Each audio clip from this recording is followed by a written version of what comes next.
Greetings, Poe fans. Welcome to another edition of Poe Unplugged. I am Carmen Bolden. And I am Jeanie Smith, and we are The Poetastic Two. Come zoom with us into the Unbook Club dedicated to the works of Mr. Edgar Allan Poe. Greetings, Poe fans. We are back for Poe Unplugged with the Cask of Amontillado. So, yay! Too bad we don't have any booze, but okay. We're all sober for this one, I think. So okay. I can actually go ask my husband because we do have a bottle of Amontillado. There you go. Oh, sorry, I can't virtually send it to people, but anyway. So, what did everybody think of the Cask of Amontillado? Who wants to begin?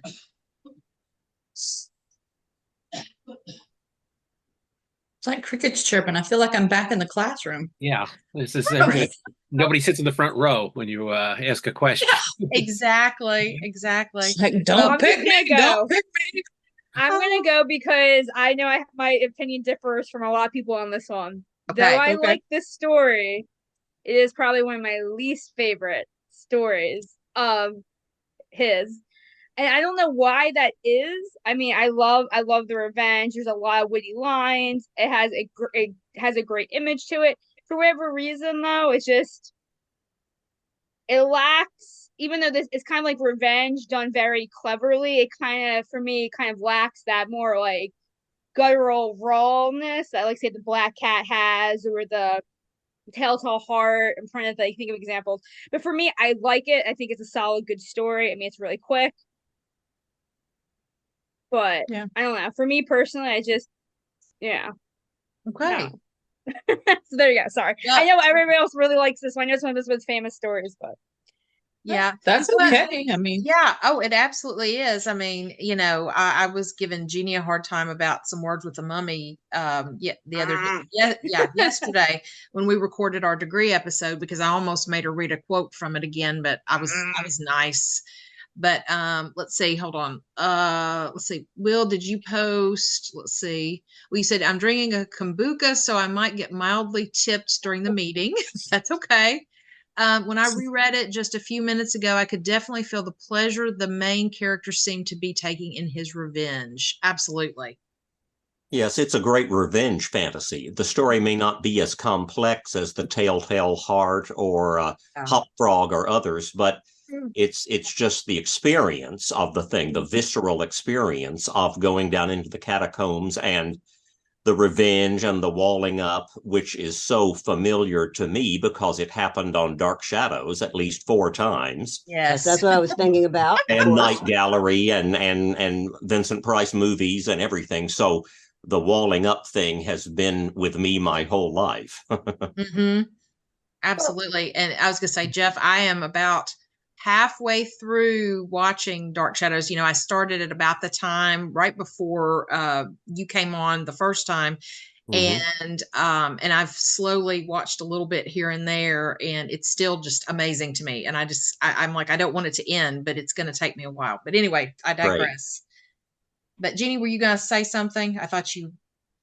Well, I was just going to say that when we were discussing things the other day, I don't remember what it was, if we were doing the episode or everything kind of blends in anymore. Because I'm like, we talk Poe, so I don't know where we talk Poe or when, so who knows?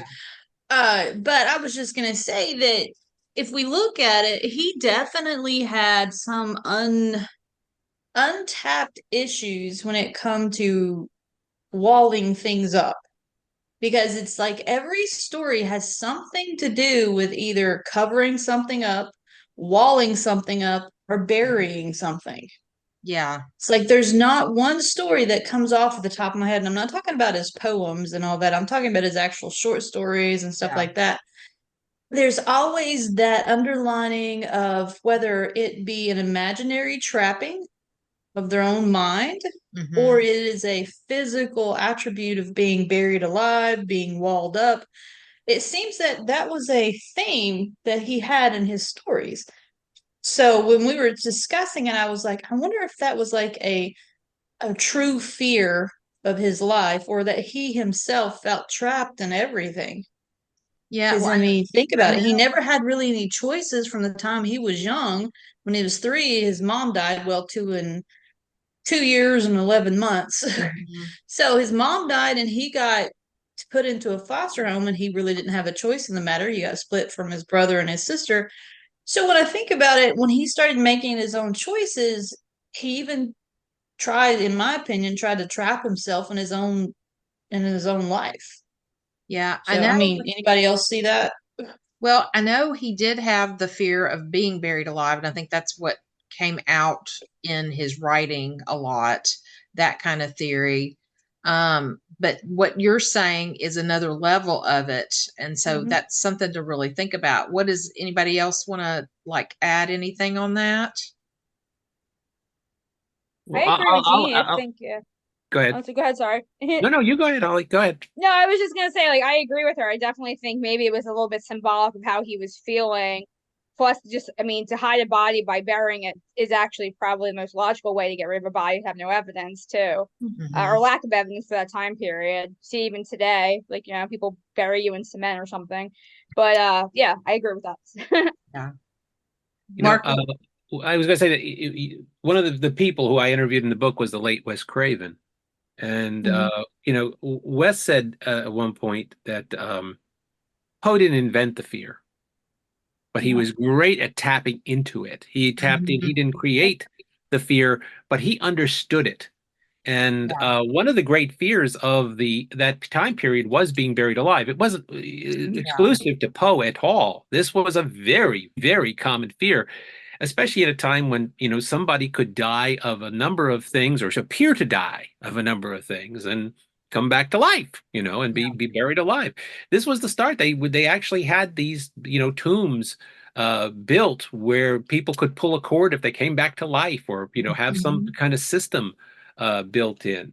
So this was kind of and obviously, I mean, the way Poe depicts it, not just in this way, I mean, in the premature burial and various ones that he writes about, the fall of the House of Usher. Mhm. This recurs all throughout his stories, Yeah. and in this case, it's not so much the fear of it, is that it's the almost the enjoyment of it, because Montresor is Yeah. having a good time Yes. in this.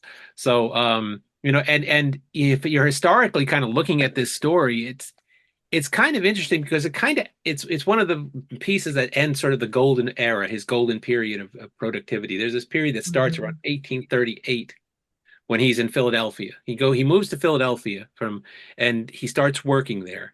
And this is when he kind of writes his greatest work. This is the work we really remember him for, is mostly written in Philly. And That's true. and then this period goes from about 1838 to about 1845. So, the Raven and the Cask of Amontillado are kind of the end of this golden era. It sort of it rounds it off. It's one of the major stories not written in Philadelphia, the Cask of Amontillado. And if you kind of look at historically, now this is kind of simplistic, you know, but everybody kind of looks like, who is he walling up? You know, Mhm. is it John Allen? Who's he walling up there? Who's he thinking about? Well, he had just gotten through a huge feud with Thomas Dunn English when That's this story true. was done, and he had actually sued and won, taken English to court and sued him on grounds of libel, and he had won the case. And if you listen to his depiction of Fortunato, and he says, that he was a man to be feared, and English was a man to be feared, and so sometimes English becomes the primary candidate as to who's the revenge figure here, who's he walling up. Uh, Mhm. who's he working this out? I think that's kind of undercutting the story a bit to sort of look for that. But Yeah. Well, But that and was really cool in your book when you mentioned that, because I had never heard that before. So when that came up, I was like, "Oh, how interesting!" Because I kind of, when I read his stories, I kind of just take them as separate stories, very different from his life. But I thought it was really interesting to get that little tidbit, which I was like, "Oh, interesting. Maybe it was him." well, I'm not sure if it was or not, but it may have fueled the story. It may definitely have Yeah. given yeah. fueled the story. But I one of the things about this is that one of the reasons I like this story so much is because it's from an acting standpoint, it's a delicious piece to perform. It is I bet. is Poe was the son of actors. You always have to remember that. And he Mhm. wrote a small group of his stories, which are absolutely perfect acting monologues. The Telltale Heart is one. Mhm. Actors love to perform the Telltale Heart, and there's a very good reason. It's about 5,000 words. You can perform it in about 12, 15 minutes. It's a perfect piece. It's a perfect little monologue. And the Cask of Amontillado is like that. It's about 5,000 words. He tells you quite a bit, but he doesn't tell you everything. It's like Telltale Heart. He doesn't tell you, all the things you might want to know. And the leading thing you want to know, maybe in the Telltale Heart and the Cask of Amontillado, is who is he telling the story to? Yes. Who is he talking to? In the Telltale Heart, you never know. Is it the police? Is it the head of an asylum that he's talking to? Is it, who is he telling this to? Well, you don't know this. And that's the great thing about theater is you give them so much, but you don't give them so much that you are explaining everything. You're showing them, and then you fill in the gaps. You say, "Oh, what do you think?" And so who's Montresor telling this to? Exactly. And is he really the unreliable narrator once again? Because he's telling it from his perspective. Is that everything that went on, especially from the very beginning when he says that basically Fortunato insulted him, his name? And it's like, he's really going to kill him over insulting his name. It's like, how bad was it? Where does he set the story, though? I mean, he sets the story in Right. Venice. He sets the story in Italy, in Venice, where Mhm. there is a code of honor at Yes. stake here. And you see, and to us, we say, like, he's insulted. That's the reason he's going to kill this guy. Right. Well, get over it, But for this would have been a primary reason. He gives this as, as Fortunato says, the 1,000 injuries of Fortunato I bore as I best could, but when he ventured upon insult, I vowed revenge. As if that's all the other things he did, he may have done. He may have swindled him. He may have, but he insulted me. And he's saying it as if to say, you understand, you get it. When he ventured upon insult, well, that was crossing a line. And, he's saying this as if you're going to understand that. Right. I think Montresor might be writing all of this down in a letter to be opened after his death, because he's now 50 years older and perhaps near death, and he can't resist being able to brag after death that he got away with a perfect murder. That's brilliant, Jeff. I like that. It's funny you said that. Around Halloween, I went to a performance where they did different Poe plays, and they actually did this one, and that's actually how the actors did it. That he was on his deathbed. Oh, and that was actually how he was like telling it, and they kind of showed you everything. So that's kind of cool. I agree. As an actor, you have to make a choice. And you have to decide, even if you don't say what it is, in order to perform something like this, you have to make a choice. So when I perform the Cask of Amontillado, this is my choice. Okay. I believe he's talking to his confessor. He's in Venice. He's Catholic. And there's this wonderful Catholic out, which is you can do anything you want as long as you confess it on your deathbed. It's a free ticket to heaven. As long as you're absolved, it doesn't matter. You go in the booth, ding, you're out, you're saved. Yeah. So I think he's talking to his priest. I think he's talking to his confessor. He's at the point he knows he's dying. He knows he's only got so much. Maybe he's already been given the last rites. And Jeff, as you say, he says, at the end of the story, for so many years, nobody has disturbed the bones.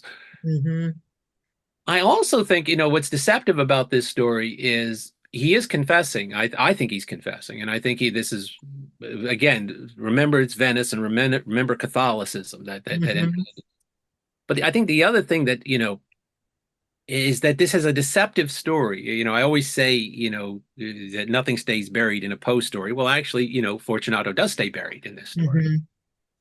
But to just say, Montresor is enjoying himself, and that and there's no price. It's not true. There are levels, especially at the end, where you sort of remember when he's talking about walling Fortunato up, and he says at one point, he kind of realizes what he's doing, and he says his heart grew sick. Yeah. He says it was the dampness of the catacombs that made it so. Well, does anybody believe that? Does anybody, in Dark Shadows, the person who gets walled up does not stay buried. There's a price to pay for what they're doing. Even though the original character got walled up in Dark Shadows, Reverend Trask, who is as odious a character as they ever did, and you want him to get walled up. Yes. Eventually, Barnabas pays a price for having done this awful thing, for doing this terrible thing. And I think he does too. I think he feels it. And at the end, he is confessing. And remember, the last line is, "En pace requiescat," rest in peace. I think he's talking about himself.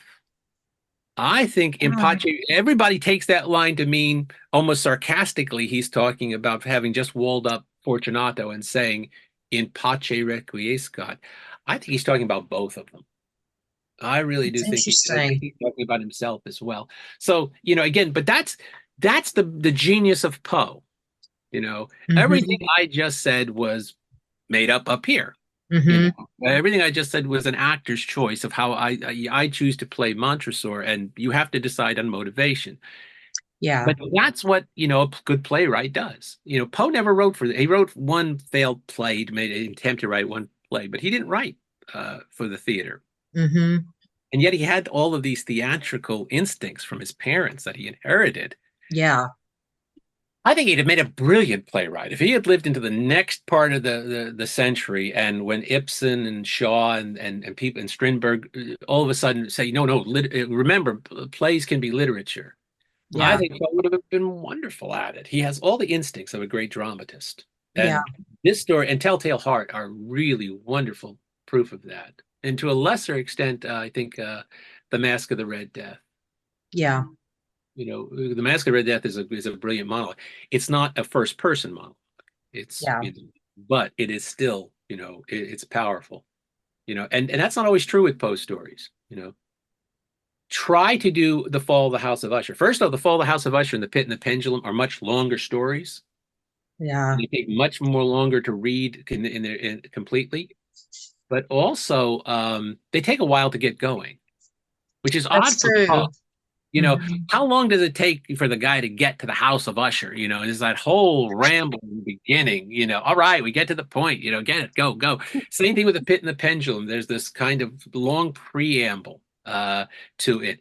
But Cask of Amontillado and Telltale Heart, giddy up, go. You're right there. I mean, he just gets you going, just right away. And Telltale Heart's got that great opening of, mad, why would you say I'm mad? I mean, that's just right there. He's pushing your face into it. And the same thing with he gets right to it in the Cask of Amontillado. There's no wasted words, no wasted paragraphs. Marvelous efficiency, So anyway. No, I totally agree. It's one of my favorites, and it just every time I read it, I feel like I get a little bit of new things that come out. Like one of the things that I actually listened to it on my way home today, and the reading was good, but they added, like when they were like in the catacombs, this like kind of echoing kind of sound to it. So I was having a hard time hearing it, but I know the story well enough that I could, pick up everything. But one of the lines right before he finished walling Fortunato up was that I trembled. And I was like, okay, is he trembling with like excitement? Is he trembling with, why did I do this? And so I thought that was really interesting. I really paid attention to that line. And then for some reason or another, my next thing that I went to, as he was, putting the plaster and, putting the bricks on, I started thinking about it. Okay, now, yes, he did chain Fortunato up, but if the wall was still wet, why didn't Fortunato push the bricks out? If they were wet, they could have been pushed. He stays within. He can't reach. Yeah. He gives you the depths of the. It's interesting. That's true. He That's gives you true. the depth of the recess. Yeah. That physically he can't reach the wall. That's true. But the other part of it, yeah, the other great part of it is that it's one of these things is that this is also one of Poe's funniest stories, and I didn't even realize this was a laugh line until one of the first times Sarah and I performed it. Mhm. And you get to the point, and he's describing the recess where he's going to, and he's giving you the dimensions of a coffin. And the recess was about 6 feet in height. Yeah. About 3. Never realized that. Yes. Yeah. And the audience picked up on it. The audience all of a sudden was laughing. And I thought, why are they laughing? And I think, oh, that's right. He's giving. What's this recess like? What does this remind you of anything? What he's describing? So this is also as grim and cold-hearted as this story is. It's also one of his funniest stories. Yeah. Got a lot of moments of humor in it. Yeah. One of my favorite lines is, I'm not going to die of a cough. It's brilliant. It's a double laugh line. Yeah. Because you've had this whole thing where the Montreal keeps saying, "Let's go back. Your health is precious. I cannot be responsible. You are a man to be missed. For me, it's a mere nothing." And he keeps baiting him. He keeps drawing him in deeper and deeper. And then finally, that wonderful line where Fortunato says about the cough, he says, "It is a mere nothing. I shall not die of a cough." And when we perform that, the audience laughs. As soon as Sarah, who does the voice of Fortunato, when we do it, the audience laughs. But then I come back with the line, "True," and they fall out of their chairs at this point. And the reason is because Poe is not only being funny, and he's not only joking, he's letting you in on the joke. Yeah. It's like he's actually breaking the fourth wall and winking at you at this point. Yes. So, he's very sly in this story. The moments of humor run throughout, Yeah, I agree. Jeanie, don't you have a theory kind of when he is pulling, just those kind of like, as Mark just said, kind of baiting him going down the stairs? Didn't you kind of have a theory of the hopefulness of maybe he's changing his mind? Yeah, because every time he's baiting him when he's mourning, it's like part of him, it's that you can see the struggle where he's trying to get him to say, dude, I'm leading you to your death. I'm giving you the opportunity to say no. But you keep telling me, no, it's okay. And you keep going. So you're just like you're telling me it's okay that I'm about to kill you. So in the story, every time he keeps asking him his questions, and it's like, yeah, he's baiting him to tell him to stop. He knows he's about to do something that he cannot turn away from, but he has no remorse for it. Mm-hmm. That's not the point. The point is he's trying to get Fortunato to have some semblance of understanding.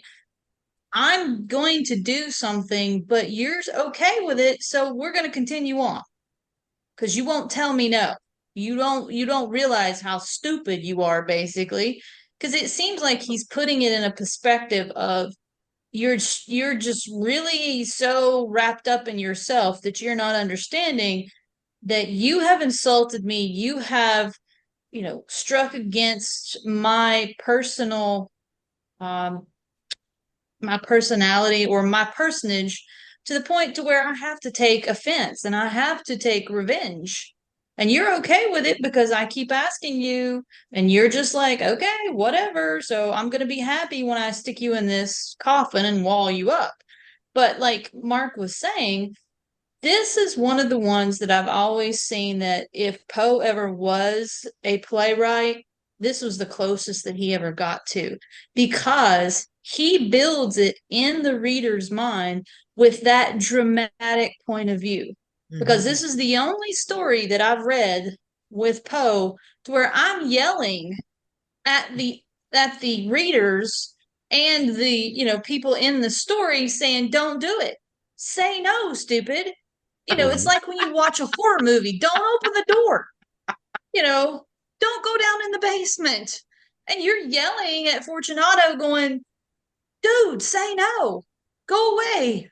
You're Mhm. going to die. So this right here is one of the perfect examples of if he was ever writing a story that was going to be shown as a horror story or as a play, that you would have that dramatic audience performance yelling at him, "Don't do it! Turn around! Don't pick up the gun! Go away!" But they continue, and I'm like with you, Dr. Jeff, where he is confessing his sins on his deathbed, and deathbed confessions are, especially during this time frame, like Mark was saying, quintessential for the Catholics. You have to ask forgiveness in order to get into heaven. Honestly, you ask for it, but do you actually have to feel like you have done something wrong and have remorse? Yeah, that's kind of a fine line. Because, it's like, do I really feel bad that I killed him? Probably not. Do I want people to know that I did it so I can ask God's forgiveness that I did it? Not really that I'm asking Fortunato, "Hey, dude, I'm really sorry that I killed you, but I really don't care because you deserve to die." Okay. But I want God to forgive me because you deserve to die. Okay. It's like that. One of the things, that's the only thing. And a deathbed confession is like, you're about to face your maker. So, yeah, I'm going to ask, please forgive me, let me into heaven. I don't want to burn in hell for the rest of eternity. So that was to me. And it's like, yeah, dude, way to go for the deathbed confessions. There we go. Will added, you get chills and you get laughs. Prime entertainment. Absolutely. Absolutely. Yeah, I agree with Jeanie in the sense of, and with Mark. There's like kind of like that built-in duplicity. Is he saying, "Hey, turn back for his own good or for the good of Fortunato?" Because it could be kind of like, "Hey, do you not want to turn around?" Because he knows he's going to get walled up. So when he's sitting there dying, he's like, "Hey, he actually gave me that out, and I didn't take it because I'm a selfish jerk, egomaniac." Mm-hmm. And he really shows with a little bit that he is an egomaniac when he's like, "Oh, there's no way you're a Mason," because that's like the elite group. He's like, "Oh, well, you can't be part of this elite group. Only I can be part of this elite group." And they make a joke out of it when he brings out his little trowel or whatnot. But I mean, it really shows that Fortunato was super condescending. Like, so he deserves what he got. You know what I mean? But I thought maybe it could be like he is saying to him, like, "Hey, are you sure you want to turn back?" Knowing that he'll never turn back until he gets to taste that wine. So he kind of just digs himself or walls him up himself. It was his own greed. Yeah. Yeah, it's like his narcissistic ego is what truly kills him. It's not Montresor who kills him. It's his own ego, his own what's the word? His own pridefulness. Yeah. Is what took him to his death. Hubris. It wasn't Hubris. Montresor. Yeah, his own hubris. Thank you. Mm-hmm. I knew it was started with an H. I just couldn't think of it. That's all right. That's why we have each other as backup. You're my, yeah. His own hubris is what killed him. It wasn't Montresor. And so when he's asking forgiveness, is like I said, is he truly remorseful for what he did, or is he just asking forgiveness so he can, get into the mansions and the gold streets of heaven? Yeah. So it's one of those Poe genius tips of, you make the choice. You see where the justice lies. Are you Montresor or are you Fortunato? Yeah. Are you accepting for Montresor or are you accepting for Fortunato? Do you feel bad for one or the other? Absolutely. And I think kind of what Mark was saying too, when it is acted, that motivation of how you do want to play, is he guilty, feeling guilty, or is he just bragging? Yep. It would be interesting to see kind of both sides of it, to see how somebody would play the feeling, the guilty side of it. And plus, like with Mark, when they do the performances of the Cask and the Telltale Heart and those kinds of things, they are putting their own versions and visions into it and acting it out. So they're giving us yet another version of the story from how you interpret Poe. Yeah. So then the audience is now not just the reader, but also an audience member and a part of your experience. Your reading. because the way I read something is not going to be the same way as somebody else reads something. The way I interpret something, and Carmen and I have had this discussion, and that's one of the things as a teacher, we know that not every teacher teaches the same. There are no cookie cutters when it comes to teaching. You can't be, because we're all individuals. We all interpret things differently. We all look at things in a different point of view. Mm-hmm. And it's how our point of view comes across. And Poe, that's one of the things that I love about his genius, is because it's like you see Poe's point of view, but he's still allowing you your point of view in the story. Yeah. So it's a double whammy, because you're like, I love it. That's why some of his stories you can truly fall into and fall in love with. And then other stories, like Some Words with a Mummy, that you can fall out of love and into a, vicious cycle of wanting to burn it and run him down, and he's dead. Okay.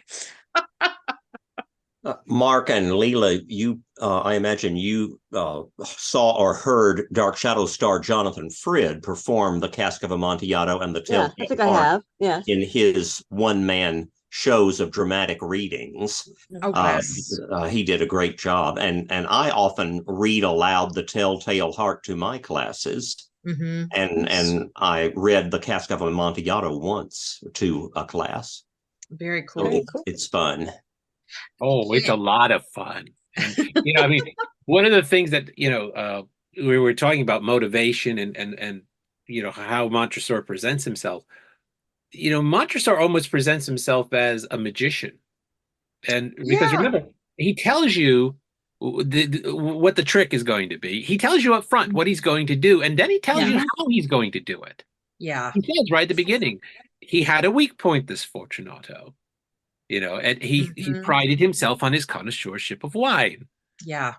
Now, he's telling you, I'm going to play on this guy's vanity. I'm going to play on this guy's ego. That's how I'm going to get him. That's how I'm going to lure him in. And he even presents it. There's that wonderful moment where he talks about bringing Fortunato back to his palazzo. And there were no servants around. Mm-hmm. And why aren't there any servants there? Because he has told them that he is not going to be back until the following morning, and that they must not he gave them strict orders not to leave the house. And then he says, as like the magician, he says, I knew that this was sufficient to ensure their immediate disappearance, one and all, as soon as my back was turned. And you can almost see him taking the magician's bow. I made them disappear. Yeah. I made sure there were no witnesses. And then what is his trick? What is he doing? He's going to make Fortunato disappear. Mm-hmm. Yeah. It's what he's going to do. This is how I'm going to do it. And this is how I'm going. And he tells you, I'm going to play on his vanity. That's how I'm going to make this do. For an act, that gives you an awful lot to play. As you form this, it just gives you so much to play. So it really is, like it's a very rich. It's a very rich brew that Poe gives you here. So I love this story, even though, to me, because it makes you wonder. I mean, he writes this is one of his last great short stories. But he writes one more really good short story before he has this kind of triumphant return to poetry at the end. Mm-hmm. But the last great story, it's another revenge tale, and it's Hop Frog. Yeah. And Hop Frog is kind of because there's no question whose side you're on in Hop Frog. Yeah. There's you want this one to work. You want this guy to get his revenge and get the hell out of there. And the payoff in Hop Frog is more grisly and more gruesome than Cask of Amontillado. That is true. But it's interesting that like his two last great short stories were both revenge tales. I mean, again, that I don't know, but they are the two of his best stories, and they're both they show up on most top 10 lists for people. That's true. And the one, to me, the one unfortunate thing, at least in the county that I work in Tennessee, Cask of Amontillado is not in our current curriculum. Like the sophomores read Fall of the House of Usher. Freshmen only has Annabelle Lee, and I add some other things in because I have to. But and we're allowed to do that, but we have to stick to the script kind of. But our sophomore lead teacher was asking me, she was like, give me some more Poe stories that build suspense. And this is one of the ones I suggested. I'm like, you can't get a better suspense story than this one. And she goes, oh, that's a good one. But I think it's a shame that more of his work is not in our curriculum. And I can't remember what our juniors read because it's all American literature, but I think it may even, I think it's The Raven, but I think they actually do it in middle school. But this story should be taught in school. It's so good. Do they get the black cat at some point? No. Really? I have never, let's see, this is my 20th year in education, but when I taught, because I taught history first, and then when I started teaching English, we did Fall of the House of Usher, we did Mask of the Red Death, Raven, Annabelle Lee, Dream Within a Dream. I think that's pretty much it. And so, yeah, Black Cat is never, at least in the curriculum I've been involved in 2 counties, we have not taught the Black Cat. There is a similarity to the Telltale Heart. I can see why, if you have one. Oh, yeah, Telltale Heart is also usually in middle school as well. I forgot about that. Yes. Yeah, it's just interesting. And, and there are so many stories to choose from, but you would think that, again, like the sophomore literature, their first 9 weeks is about suspense. I forget their like actual theme, but that's why they do Fall of the House of Usher. And it's like, why are they not adding Cask of Amontillado into our textbook? It's just bizarre. Do they? I'm going to ask questions because this is Yeah. great. Do they get Pit and the Pendulum? No. Really? That used to be one that we taught, not as popular. I'm trying to think. I think freshmen used to do that back when I was teaching English before I became an administrator. I have a weird career. I did history, I taught English, then I was an administrator, and now I'm back to the classroom because I missed teaching and just got tired of the administration. Let's not talk about weird careers, please. Yeah. Yeah, but we won't talk about that. But anyway, I'm very happy back in the classroom. Probably never should have left. But yeah, it's bizarre what the textbook companies, like this is Pearson's curriculum, and Pearson has some great things, and some of the other works of literature that we read are fantastic. But I'm disappointed in the Poe choices. They need to amp them up. I believe the Pit and the Pendulum is in the Norton Anthology of World Literature. Okay. When I was teaching honors world literature at TSU, that one was in our book. Okay. We read that, and then we watched Vincent Price perform it in his hour-long concert, An Evening of Edgar Allan Poe. Yeah, that's great. That's a really good. And Dr. Jeff, I was going to ask you, Jonathan Frid's performance, can you get that on YouTube or anywhere? I imagine it might be on YouTube, but it's on some of the Dark Shadows compilation DVDs. Okay, I'll have to look for that. I would love to see that. Yeah, I love him. He is amazing. I don't think he ever recorded the Cask of Amontillado. I've just seen him do that in person, but he did perform the Telltale Heart on the New Jersey network, the network of PBS stations in New Jersey, one of the first stations to bring back Dark Shadows in the mid-'80s. And it was on a VHS tape. And then for legal reasons, it was in limbo for a while. But now I believe it is on the big coffin set of all of the Dark Shadows episodes. And there are several DVDs on there of nothing but all of the extras. Okay. Oh, very cool. Okay. I'll have to check that out. Let's see. Will just posted. Did you find it, Will, on YouTube? Yeah. He just posted it. Oh, he found the Cask of Amontillado. Oh, good. Yes. Yeah. He posted it in the chat. So thank you. Thank you. Yes. Definitely check that out. Well, we're getting close to kind of our close to our ending time. Does anybody else have anything to add? Because Mark has a special recitation he's going to do I that we do. talked about. You remember the poem we talked about? Oh, yes, I do. I'm ready to go at any point. Okay. I've been asked Yeah. this, but I believe we said Eldorado, right? Yes, we did. And You better. yes, and that's Jeannie's absolute favorite Poe poem. So she was Yes. ecstatic when I told her about that when we were emailing. So I was like, booyah. yeah. I'm So there. does anybody else have anything about any more about Cask of Amontillado? Will you like it too? Yay. It's an awesome poem. Well, one thing I'd set up the Mass Eldorado for a specific reason, which is, again, this is a late work for Poe. This is one that he wrote this. He dies in 1849, obviously, and something else that happened in 1849: the discovery of gold in California. The 49ers, Yep. the 49ers are kind of known. The year that Poe dies, and everybody is heading out. It's early. Actually, gold is discovered at Sutter's Mill in late 1848, and that sparked this mass exodus of people trying to seek gold in California. And Poe watched this. Actually, he was observing this. Eldorado kind of comes out of watching everybody going off to seek for the city of gold, if you will, and he was a bit amused by it. But there's a companion piece to Eldorado, which is he wrote a letter to a friend as he was watching all these people head out. And this is taken from the letter.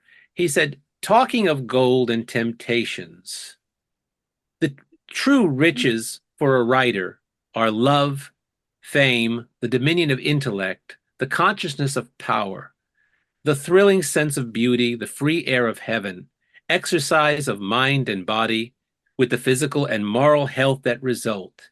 If this is what a writer cares for, why would he go to California? And then he sat down and he writes Eldorado. Wow. So, basically, and Eldorado, this is up to a lot of interpretations.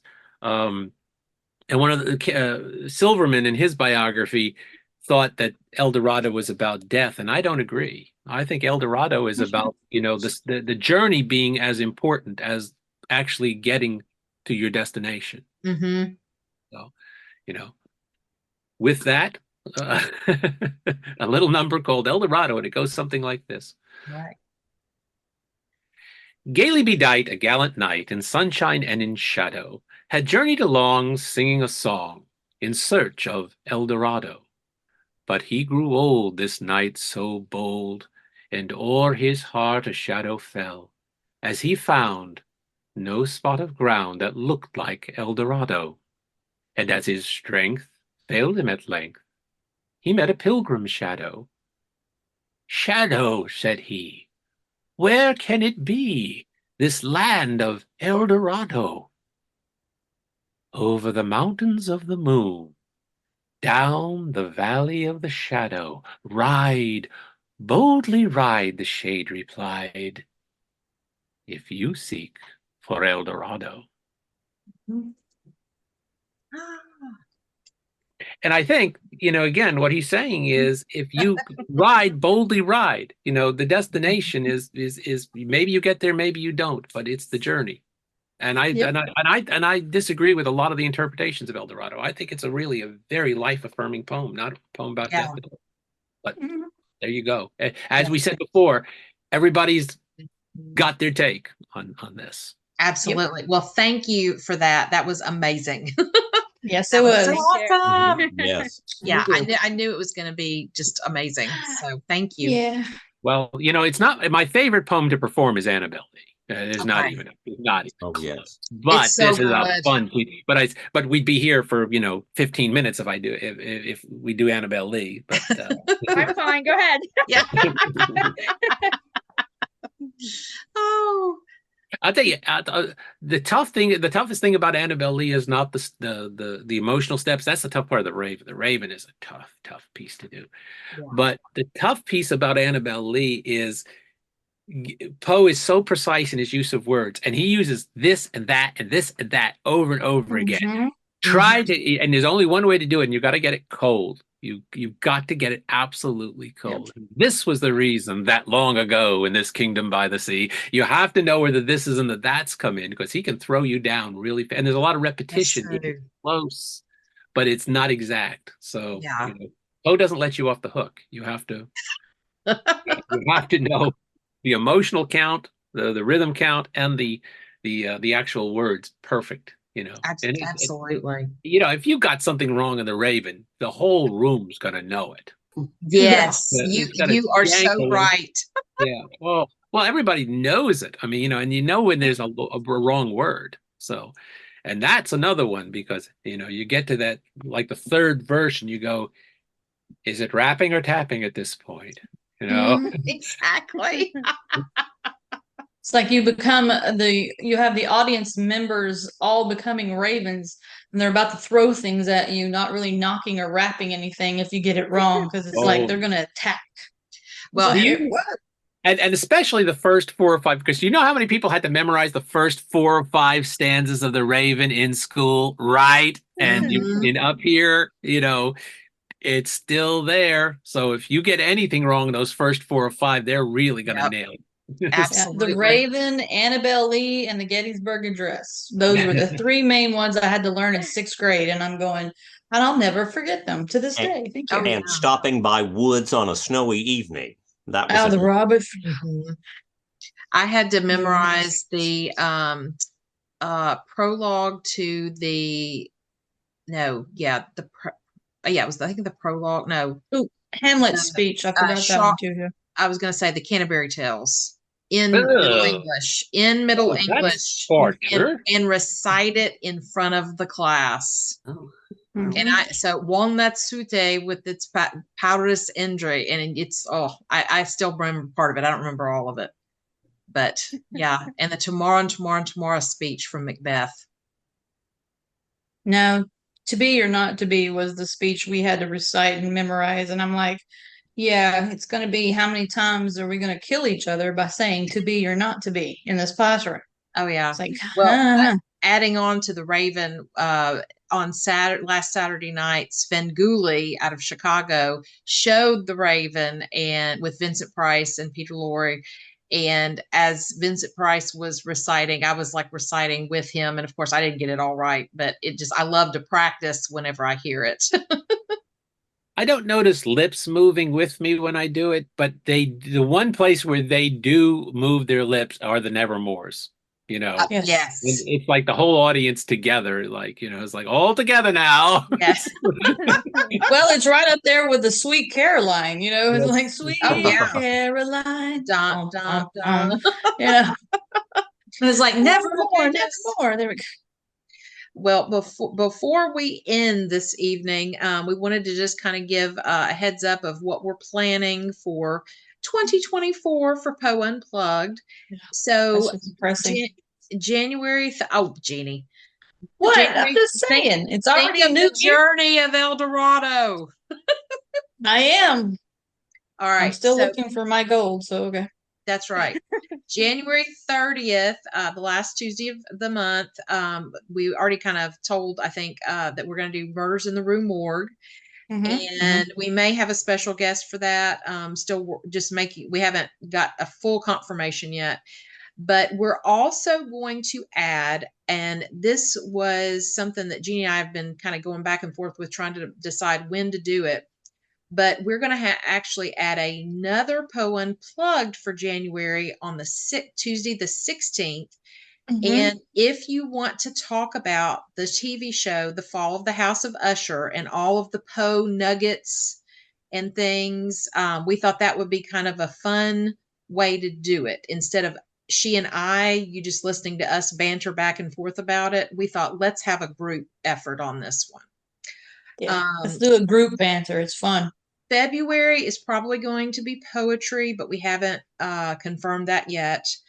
That February March 27th. Yes. Let's see. Yes. And then Leela, thank you so much for your input. And Keith also gave some suggestions on the Oh, you're welcome. registration page. And so we took your suggestions at heart and we're adding all this in. So Keith had suggested, why don't we discuss, instead of like kind of take a break from talking about a story or a poem and talk about the myths and legends around Poe's death. And so we're going to do that in March. And so that will be, I'll go ahead and give dates. Let's see. I'd March say Mark's going to 26th. have to join us for that. I Yeah, know. Yeah, I Mark's would gonna have to love buy. it. Mark's Come gonna back have to for come back for that one. because I would you love wrote it the if book you on it. would. So that's going to be March 26th. And then let's see, April. Leela, I can't remember. Did you suggest the oval portrait or Pym? Pim. That's The right. oval Okay. portrait would be good too. Okay. Yes. So Keith had suggested about Poe's death. April, we're going to do the oval portrait, which is the other one that Keith suggested. And April then 30th. correct. Yes, April 30th. And then May took Leela's suggestion of doing Arthur Gordon Pym, the narrative of. We decided we didn't want to do Pym too soon because it is his, one novel and it does take a little bit longer to read than a short story. That would give everybody plenty of time to get it read. So Leela, thank you for that. That's You're awesome. welcome. Yeah, guys, we love for y'all to suggest things because it just, we want to do things that you want to do. So Now, since May is Memorial Day, Memorial Day is the 27th. Yeah. Do we want to do the 28th or do we want to do it the Tuesday before Memorial Day? All right. It might be better to do the 21st. Yeah, because so that would be. I've got a daughter-in-law getting married on the 25th. So the 21st. Yeah, because I couldn't remember where they changed it to. Because I thought they were changing it to August or something. They are doing September, like this big reception thing, but they're doing the actual ceremony. They're keeping it the 25th. So it's a long story. I'll have to catch you up. Well, children. Okay. Sorry. Yeah. So yes. All right, so the 21st, the week 21st. before. Yeah, and of course we'll advertise and remind everybody. So we've kind of got the first half of the year planned out, and we always like to tell you guys first because you're our loyal Poe Unpluggers. Exactly. And we love you. So well, I'm a tough get. You just have to ask me. Yeah, March Mark. 20, March, if I'm available, and March 26th, I should be available. Okay. Okay. The end of that week, I'm actually doing a bit of a little mini tour. That Thursday, I'm in Fredericksburg. Oh, cool. We talk at the University of Mary Washington for their biographies, Great Lives talk on Poe. Oh, nice. Nice. Tonight, I'm at the Poe Museum in Richmond. Okay. We do, that, which will be nice because they were really, one of the primary people who to help with the book. They were, Chris there and everybody were just really wonderful. Yeah, so, and actually, the 27th of December, we just did an interview with Chris, and that'll be out on December 27th. Yep. I think anybody. Chris is one of those guys who anybody who gets into Poe he's in their acknowledgments. He's yeah, he's one of the first people everybody finds, and with good reason, and also because their collection is amazing. It is. Oh, absolutely. I mean, you look at what the Philadelphia has, or the cottage in the Bronx has, and they don't really have much in the way of collections. But it's odd that Richmond has the one house that's got nothing to do with Poe. Exactly. Yeah. And yet they've got the best collection and the best archive and the best holdings. Yeah, they do. It anytime, if you haven't been there, definitely make a trip. It is awesome. And just the city itself is a lot of fun. It's really neat. And we did not get to go to the cemeteries. And that's one thing I want to do when we go back is go back to the museum, but also go to some of the cemeteries where many of the Poe relatives and acquaintances, enemies, everything else are buried.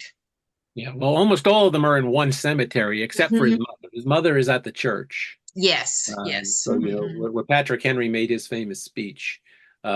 She's in that little churchyard, so there's a nice little monument to Eliza. Is it St. John's? Is it I St. believe it John's? is. Okay. I should know that right off the top, but I believe it is St. John's. And then the Although, cemetery's got a weird, like Shaco Cemetery, something like Yeah, that. Chaco Hill, I think. Yeah, Yeah. and that's where John Allen and Francis and all they are. They're in that Yeah. cemetery. Yeah. Yeah. yeah, and when we're talking about certain myths and rumors and stuff, and you were mentioning Patrick Henry, yes, he did a speech there, but his famous saying, "Give me liberty or give me death," they never actually confirmed he said it. They've actually came up with the idea that they found in some journals that his nephew or someone actually made that up when they were doing an interview and said that he said, "Give me liberty or give me death."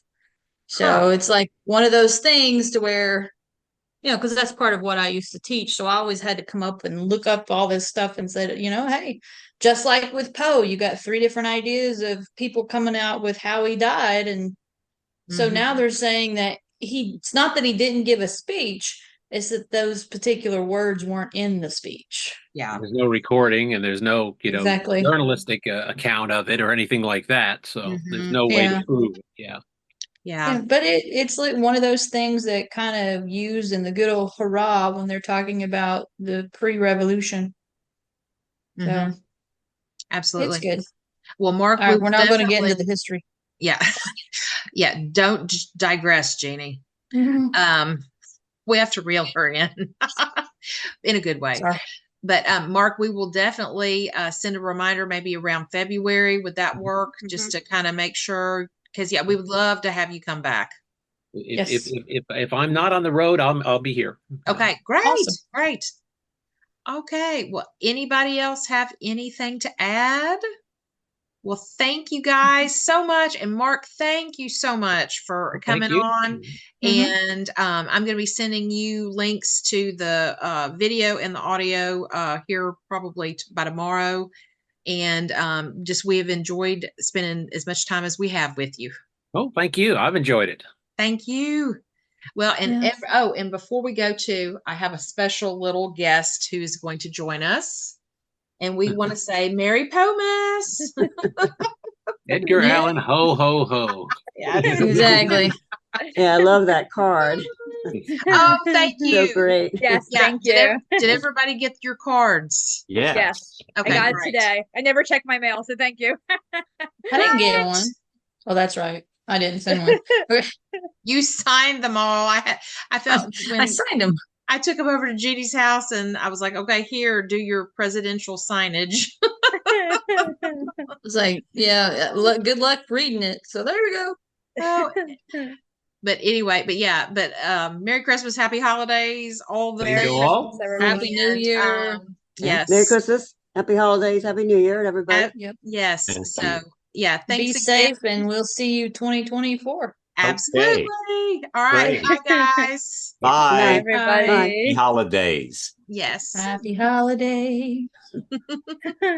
Happy holidays. Yeah. I think Will had already Merry, jumped merry off. bells. Have you stopped recording? Oh, no. Okay. I was like, I'm going to keep that in there, Jeanie.